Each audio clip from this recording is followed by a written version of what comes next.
A tangled web inside my mind. What's the benefit of you having your feelings and feeling things? The benefit is you taste and you smell and you hear and you feel everything deeply. I mean, you're built. We're built to experience. Mm-hmm. And if you're sensitive, if you're feeling, that means you feel, you sense, you experience everything there is. It's like asking, what's it like to have eyes to see a sunset? Mm-hmm. Exactly. You're built to see sunsets. You're built to smell beautiful things. You're built to feel the sun on your skin. What's it like to not be able to feel that? Why would you deaden that? Sleep in the bed with both your shoes. We listen to jazz in the living room. The feeling we know but don't surrender to. Trying to remember who am I.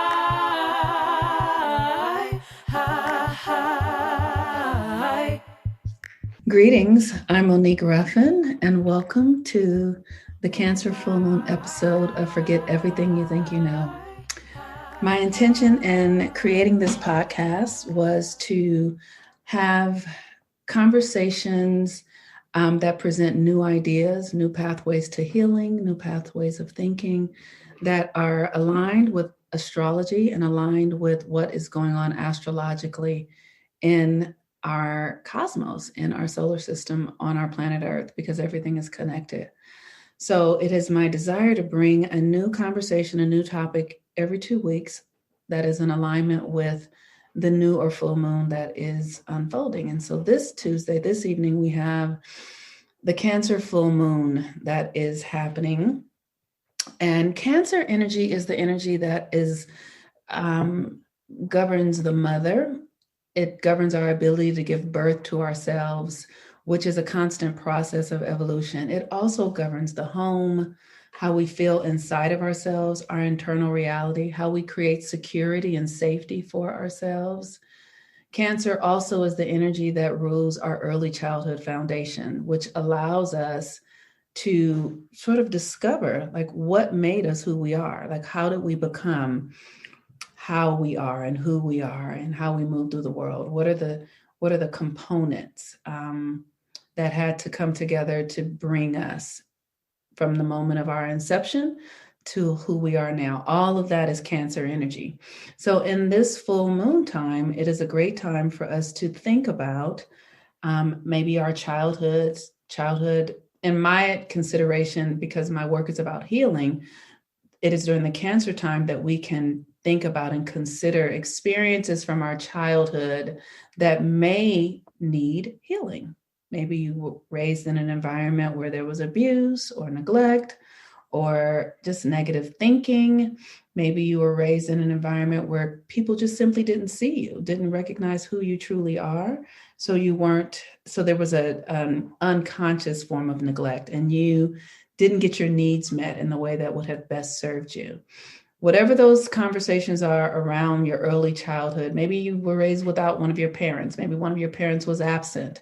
And if that is the case, then there is a perception that you embodied that would facilitate possibly a handicap, emotional handicap, because maybe your mother wasn't available or your father wasn't available, or you were teased or bullied as a child, or you didn't feel like you fit in. In my case, it was all about race, like feeling that I was somehow lesser or not as capable because I was a Black person in America. So in my mind, I held stories that meant that I wouldn't be able to live the life that I desired.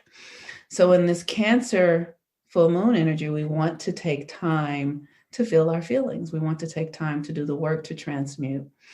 So the most amazing thing today is that I have my co-host for today, Mr. Karamu Kush. And the best thing about Karamu, or one of them, is that he has a Cancer moon. Hey, Karamu, how you doing? I'm great. How are you? I'm wonderful. Welcome. Thank you. You're supposed to welcome me back. I feel like he's back for a second time. Oh yeah, let me get it right. Karamu is back for a second time. The king is here. The king is here. Welcome me back. Like, great to have you back, man. It is so great to have you back. It's absolutely, what the audience doesn't know is that I talk to you and see you all the time. So I have to remind myself that the audience doesn't know our relationship and that I need to put it on some more. So Thank you for that. So how have you been? I've been great. How about you? I have been absolutely crazy. Yeah, since the last time we talked. Well, we, since the last time the audience has heard from us. So do we connect that? Do we recap? Yes, let's talk about it. Catch up, see how you've been since then, or we just start a whole new thing? No, we're gonna share candidly with the audience, because the work that I've been doing has been about healing myself, and I know that you have been a part of that work. Yes. So I would love to talk about that. Okay. So I'm gonna just jump in. So Karamu and I participated in a ayahuasca ceremony about a weekend ago at the Sagittarius new moon energy. So about 2 weeks ago now. And we had an incredible, I'll speak for myself. I had an incredible time in this environment. It was a all Black environment, with the exception of the people who were facilitating it, who were from Argentina, most of them from Argentina. And we came together with the intention of having a healing ceremony for Black people. And for those of you who are not familiar with ayahuasca, it is a herb or a plant from South America, which has been used by the ancients and is currently in a becoming more popular again. I would say that it's a psychedelic that allows people to go into their psyche to release trauma and difficulties that we are holding on from past experiences, possibly past lives.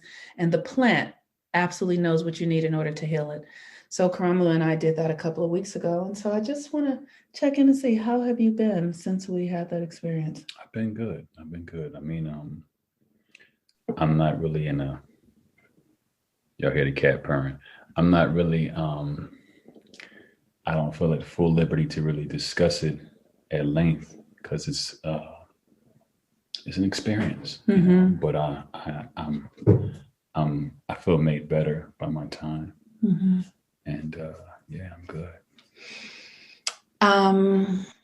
Before we went, did you have any expectations of what? No expectations. No. Okay. Well, I would say since the medicine ceremony, I have been feeling more myself. I feel like it helped me tap into a core wound that was deeply embedded in my psyche, that was connected to my birth experience with my mother. Mm-hmm. And I was carrying a core wound around not feeling loved and accepted at a deeper level, Mm-hmm. not feeling seen by my mother and father, like they didn't really get who I was as a child. And I was holding memory in my body of what felt like the ultimate rejection. And so I was carrying that rejection inside of myself, and I would project it out in many of the areas of my life with other people and other relationships, almost like I would trap myself from being fully myself because I would be anticipating some type of rejection or abandonment. Like I would be holding inside of myself that this person is going to somehow hurt me. So I wouldn't really fully be myself. And that pattern came from my parents. And during the ayahuasca ceremony, I discovered it. Did that show up during the ceremony or? It showed up during the ceremony. How did that show up for you? Well, it showed up with it showed up in this experience of when I was there and you were there, right? And so this is vulnerable, but it showed up in an experience where I felt like I felt like somebody else was going to have your energy, your time, your attention, and your energy. And it triggered me so deeply. Like I felt so abandoned inside of it that I just was willing to explore it. I was like, oh my God, these feelings are going to, like, it wasn't, I didn't know what they were going to do, but I knew that the feelings were familiar. And so I just allowed myself to feel them. And, for those of you who've probably not done medicine ceremonies or anything, it's a very emotional kind of a therapeutic environment. And so you're encouraged to feel. And so I was feeling so much in my body that I felt like I couldn't, like my body was just shaking. And so I realized that I was able to connect the feeling to an old feeling that I have been carrying forever. And when I was able to identify the old feeling, it was the feeling of me being born and the nurses handing me as an infant to my mother, and my mother being cold and her heart being shut down. And I could feel the boom, boom, like the space where my mother's energy couldn't blend with me. I could feel what was a shutdown inside of her, and then how that translated to me. Mm-hmm. And it was in that moment that I was able to identify it. And then the shaman came over and just helped me work through it, work through the feeling, work through it back to my experience with my mother, help me do the work inside to process and give the experience, give the responsibility of that to my mother. And then in doing that, I was able to accept myself as I am and realize that I could choose myself.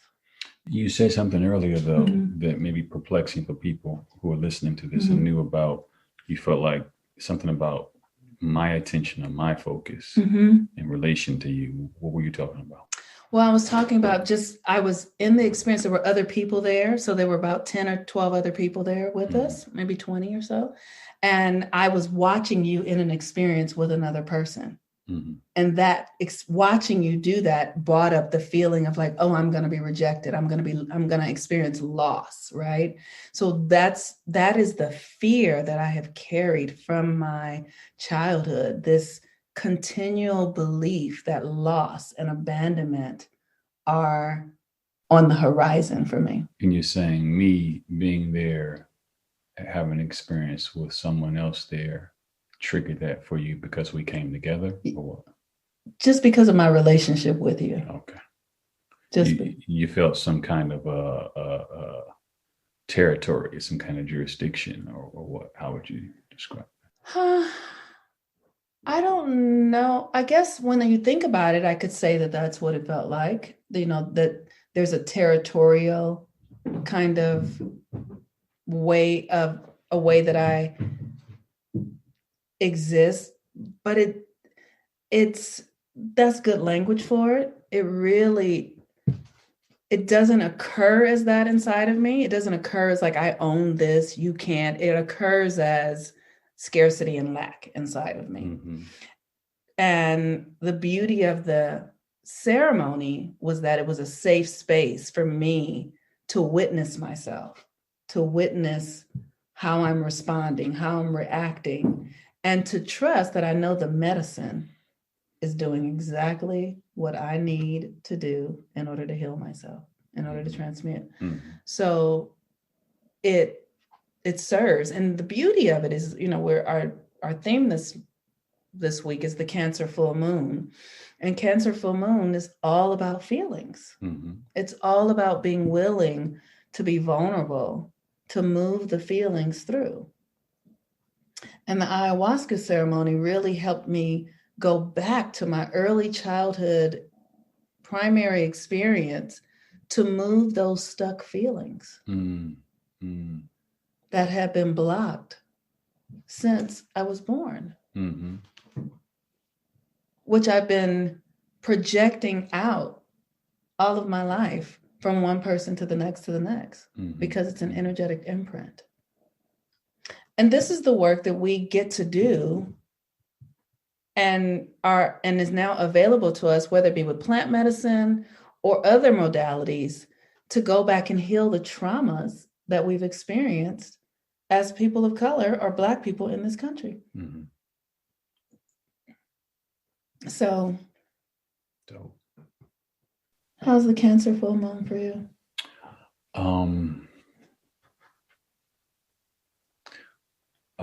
It's I don't know. How's it like being a Cancer moon? Being a man with a Cancer moon? How's that? What's that like? You feel everything. You feel it. You feel like I have never heard a man say I feel everything. I feel everything. You feel everything? I feel everything. Wow. I feel everything. Like what? Tell me, because I feel everything. So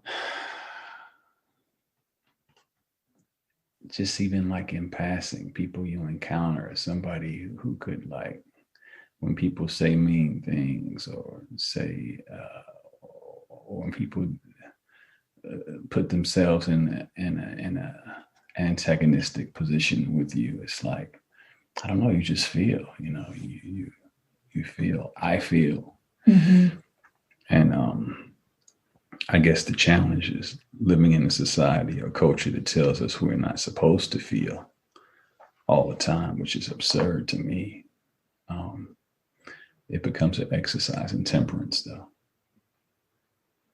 Because, when you feel things, that means you're sensitive. When you're sensitive, depending on whatever else you have going on in your chart, that could be a trigger for your rage or your anger or your fight impulse. So, it comes out in all kinds of ways. So, Mm-hmm.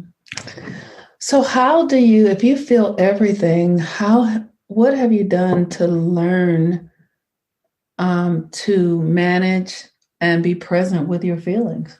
Well, I think first off, you got to get comfortable with feeling everything and understand that that is your right and responsibility as your anointing as a human being, is to feel and to be able to process. Animals don't function like that. Human beings function like that for a reason. There's a cause, there's a purpose behind how we're designed, how we're built. And I think once you get at peace with that, then you can get at peace with whatever you feel or whatever happens, because you embrace the fact that you're supposed to. Mm-hmm. I think a lot of the turmoil and confusion and frustration around feeling comes because you feel like you ain't supposed to. Mm-hmm. Or you prefer not to. Mm-hmm. Mm-hmm. And for me, it was about coming to peace with the fact that I'm doing exactly what I'm supposed to be doing. Mm-hmm. Let me go deeper. Let me get clearer, and let me find a peace with that. Mm-hmm. So that is very significant. So manhood and feeling, like, how do those two go hand in hand? And for me personally, they go hand in hand deeply and thoroughly, if you ask me. Mm-hmm. I couldn't fathom being a man and not feeling. Mm-hmm. What else are you gonna do if you don't feel? I don't know. That just sounds so absurd to me. Can you go a little bit deeper? Well, it's such an interesting thing just listening to you, because I feel like feeling is a vulnerable thing. Like, I struggle with being vulnerable, and I'm very aware in our culture that manhood is defined by not having any vulnerability. Well, what is the choice? What's the option? Well, we see how the option shows up, the result of it. Let's break it down, though. Okay. What is the option to not being vulnerable? What do you win? What do you gain? Well, you create an appearance. You create an appearance. So you're feeding the shadow. You're feeding the mask. Right. What is the mask gaining? A sense of strength. Strength. Mm-hmm. And power. Power and dominion.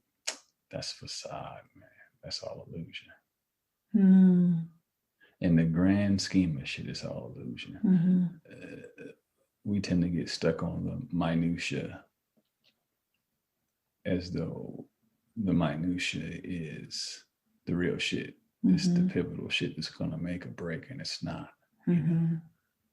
But the minutia is delusional. So tell me, what would you suggest to other men who are listening to this? Because I'm very aware that I do not know many men. You might be the only one, maybe one other, who celebrates, maybe that's too strong of a word, who is willing to even just address or feel their feelings. I celebrate. You can keep that word. Okay, so you celebrate, right? So that's the Leo in you. But so how would you suggest other men go about, maybe men who don't have access to their feelings or don't think that feelings are good, but are experiencing challenges, maybe anxiety, depression, anger? How could they begin to make a relationship with their feelings? Maybe it's about affirming what you value, first of all. Give me an example of that. I mean, like, what holds value in your life, what's important to you, and having that real honest conversation with self about if what's important to you is being fed by your vulnerability or not, or your sensitivity or not. I think in most cases you'll find that yes, whatever it is, it's important to me. It's being fed by my vulnerability, my sensitivity. Can you give me an example of that for yourself? Well, let's just put it in a scope of what a lot of people can relate to, which is relationship. In relating to your significant other, let me say, for me personally, a woman, or my woman, what do I have to gain in not being vulnerable and not being sensitive? Now, mind you, if I come back and say, well, I got this and that and that and this to gain, then that's a commentary on who I'm with. You know, I mean, because ultimately we want to be seen, we want to be known and understood, we want to connect at a deeper level, be affirmed, and we want to grow, all of us, whether we know it or not. I don't know how much rah-rah will do for you. When I say rah-rah, I mean all the things that we're familiar with as men, the things we default to affirm our attractivity to women or with women. I don't know. I mean, just, it's tough when it's tough trying to connect when you're holding your cards close. Right. It's tough to connect when you're not making yourself available to connect, when you're not laying bare all that you are and saying, hey, here, hi, what do we have in common, you know? Wow, I hope you guys heard that. Because that's why I'm really grateful to call you a friend, because I appreciate the safety you create. Like, our friendship is helping me as a woman even get more vulnerable and more transparent. And it's good. So, because I know that not only men are not the only people who struggle with that in this culture. Women also struggle with it. And there's just, I feel like it's systemic of the traumatic histories and the traumatic experiences that we have in this country, that we shield ourselves, that we don't feel safe out in the world and safe with people that we even have known for many years. So we are holding our cards close. What do we have to lose, man? What do we have to lose? The worst thing that happened to you is what? You die. Yes, I understand that. That's the worst thing that can happen to you, is you die. And is dying a bad thing? No. From the perspective of where we live in our spiritual journey, no, I understand that. But I'm saying, when people are in a experience of facing their trauma, facing their, like, the programming is so deep, right? So many of us might not even know that we're not feeling our feelings. Say that. That's true. Many of us might not even have an idea of what it, like, to feel your feelings will feel like you are going to die sometimes if you have been suppressing it for significant amount of time. So it's like, how do you create safety and security to uncover what you're resisting feeling? Mm-hmm. And that is a process, you know. The beautiful thing about your experience, and it's important for the listeners to know, is that you're an actor, you're a director, you're a writer. So the best storytellers feel everything. That's right. You can't be a good storyteller without being willing to explore every feeling, Mm-hmm. you know, Mm-hmm. all the ones we like and all the ones we don't. Mm-hmm. You also have a Taurus rising, which makes you extraordinarily sensitive, a Cancer moon, which makes you all mushy on the inside, mm-hmm. and a Leo sun that covers all that stuff up. So, but to my point, what do we have to lose in feeling? I think that so many of us are losing not feeling, and we don't even realize mm-hmm. that we're not. Mm-hmm. I mean, just the story that I started telling you about, I've been walking around my entire life feeling this deep abandonment, this deep experience of energetic rejection with my mother, not knowing, because it's subconscious. Like most of the things that we're feeling come from when we're very young, mm-hmm. children. And you pile things on top of it just because you're living, just because, okay, so what, you know, this happened. You got to go to school tomorrow.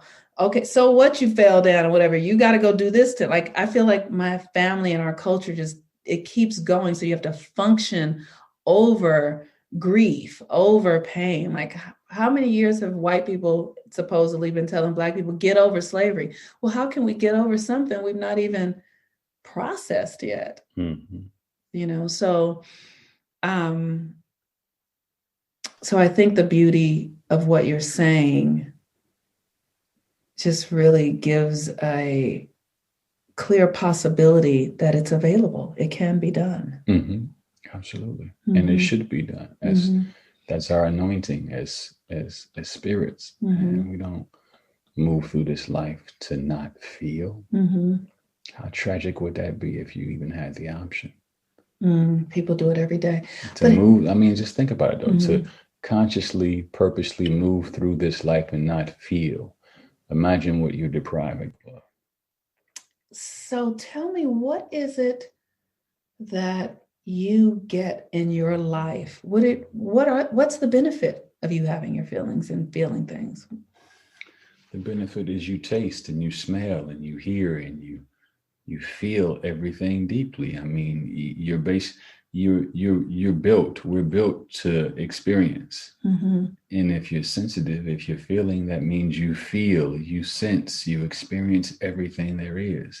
It's like asking, what's it like to have eyes to see a sunset? Mm-hmm. Exactly. You're built to see sunsets. You're built to smell beautiful things. You're built to feel the sun on your skin. What's it like to not be able to feel that? Mm-hmm. Why would you deaden that? Mm-hmm. Right? I mean, I don't know. I've reconditioned myself to opposed to dealing with feelings the way we're taught to not deal with feelings. I've reconditioned myself to deal with feelings as much as I possibly can. Mm. You know, go to the heart of them things and understand them, because there are jewels there. Mm-hmm. Mm-hmm. There's a amazing promise and potential to be accessed Mm-hmm. there, but you won't know it until you go there with it. That's the beautiful thing about being an artist, is that we're reconditioned to experience life the way it's supposed to be experienced. And possibly for a lot of people who may never experience life like it's supposed to be experienced. That's what the artist is here to remind people of. This is the way you live life. This is the way you grow through it.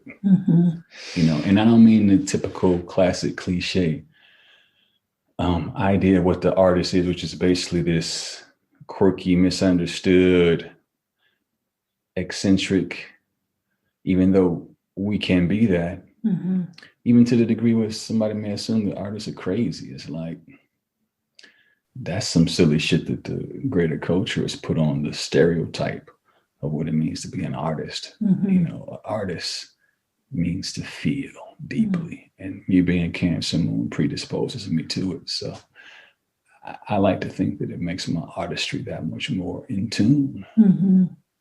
You know, listening to you reminds me that as I am working to embody my feelings more as a woman, because I feel like I've lived in my head most of my life because I was so afraid to feel, because I feel so deeply. And when I would go to the depths, it would be painful. And so it's almost like I've spent my life running away from pain. Like, I am a Pisces rising, which means that I'm sensitive like nobody's business, and I feel the collective pain. And the Virgo energy of a Virgo sun is this energy that is deeply internal, feminine inside, and then also hypercritical. So it's like trying to hold a hot potato, like being a Virgo with a Pisces rising is like trying to like that's my just sort of running from pain, like just trying to avoid it. And what happens when you just stop and deal with it? Well, I'm starting to learn that it dissolves when I stop and deal with it.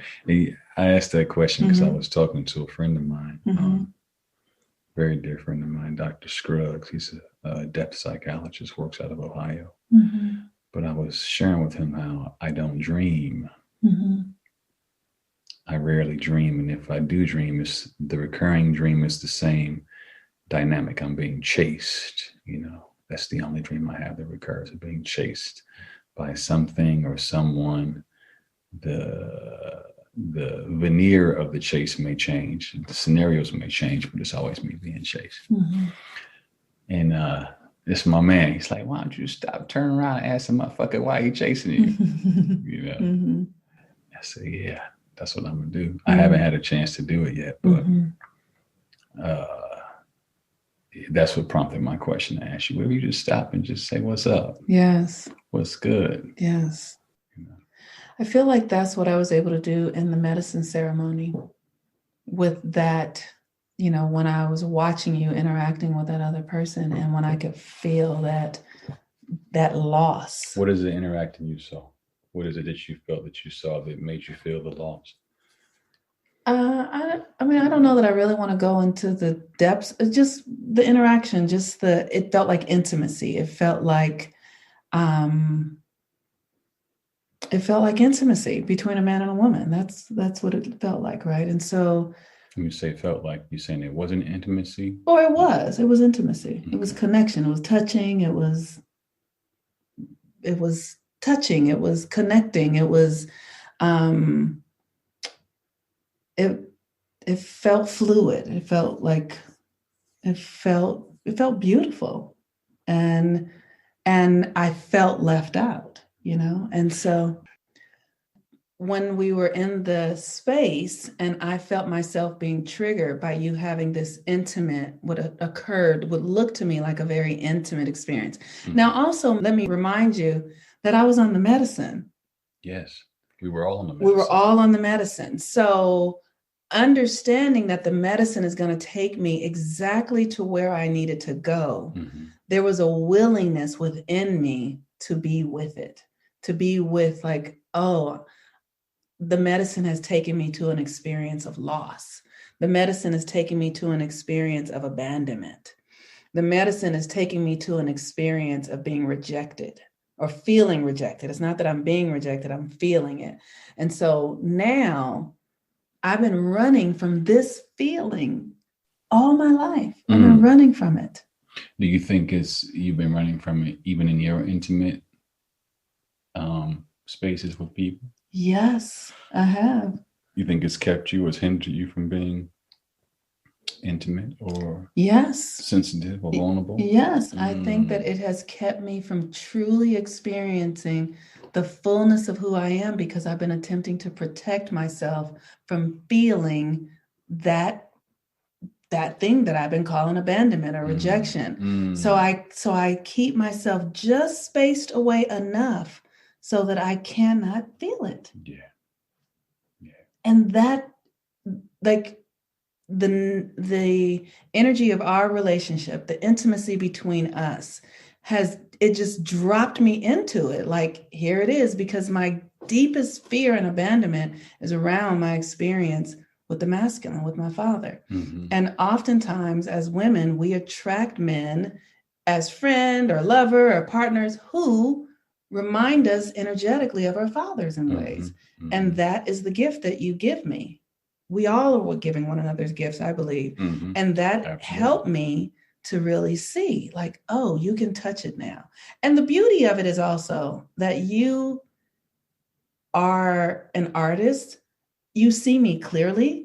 You love me unconditionally. So we could do it. Even though I've been struggling with it, you have not been struggling with it. Well, in all fairness, as artists, we exist in that space perpetually, you know. So, I mean, yeah, you work with artists, you work in a very intimate medium with astrology and people's experiences, but maybe it's once removed from the fact that I live in the work, or people who do what I do, we live in those very uncomfortable places and spaces. We got to pull from them. We got to draw from them, you know. So I understand how it could be a little challenging, a little different. You know. It's beautiful though. Yeah. So I'm very grateful. So with that, what's your takeaway? Like, so the Cancer full moon is Tuesday. Do you have an intention? Is there something that you're focusing your energy on? I haven't gotten that savvy yet with the moon cycle, nor the movements of the zodiac to set intentions to it, but maybe I'll do it this time. Who knows, you know? But my intention is, as it has always been, which is to see things clearly and to be an asset, to make a contribution, no matter what. Well, just for your information, your moon in Cancer is at the 13th degree of Cancer in your third house. So your intention is connected to your perception. So if that's your intention, it's like, how do you hold that perceived reality of what it is that you're intending in your own mind? Because it's in the third house, which means that if you perceive it from within, then you project it without. Okay. So that's a beautiful thing. For me, the Cancer full moon is happening in my fourth house. And the fourth house is... That's in the house of Cancer. Yes. That's right. Yeah, the house of Cancer. And the fourth house is about home and security. And my intention is to secure myself from those early years, because like I was saying earlier, Cancer governs our early childhood patterning. So I'm creating a new story from my childhood that I can replace from that old script. I love that. So that's my intention, to create a new story that's anchored in security and love and connection and vulnerability and safety, and that I'm well. I love that. And received everywhere I go. I love that. Wait, you said a third. What is? I'm in the third house. Yours is in the third house. I forgot what the third house is. The third house is about perception and communication. You know, it's about information. It's governed by Gemini. Second house is resource, is money. The second house is money. That's right. And the first house is you. That's right. Identity, right? Correct. Yeah, see, I'm getting it. You are. So with that, ladies and gentlemen, I am really grateful that you guys are here. Before we leave, I do want to encourage you to go over to my website at moniqueruffin.com and register for the new class that I am offering. It is, the title of this class is Embody Your Authentic Self in the age of Aquarius. And it's going to be a year-long class that takes the participants through each month. We're going to embody a new aspect of the Aquarian energy that goes throughout the entire zodiac. So we'll go from the first house to the 12th house, focusing on the new age of Aquarius and how all of those new energies are going to be embodied in our lives, which means that we're going to be doing lots of releasing, clearing, rituals, practices to move ourselves into a new way of being, to be true to ourselves, to be authentic in every way. So with that, thank you, Karamu, for being here. Thank you. I appreciate you. It's always fun, right? Yes, it is. And so next month, we have the full moon in Leo. So Karamu will be back. Really? With all his light. I'm going to bring him back as much as he'll say yes. So you guys get to get very well acquainted with him. All right. Peace and blessings, everyone. We'll be back again in a couple of weeks. Bye-bye.